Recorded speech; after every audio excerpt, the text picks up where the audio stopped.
लप्सी यसको स्वादै कस्तो दामी हुन्छ क्या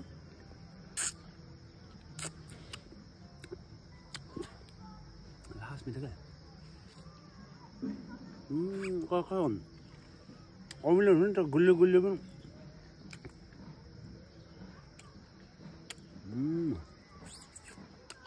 अब बोकेर अब हिँड्नु अब लप्सी खाँदै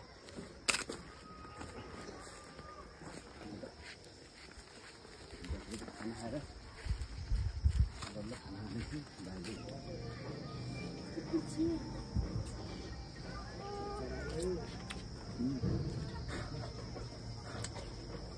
अरूलाई त सुकाएपछि त यही मिठो हुन्छ नि होइन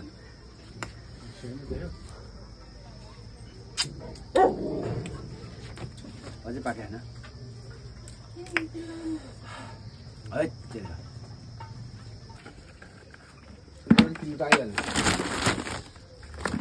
लप्सी खाने भाइ अब लप्सीको दुकान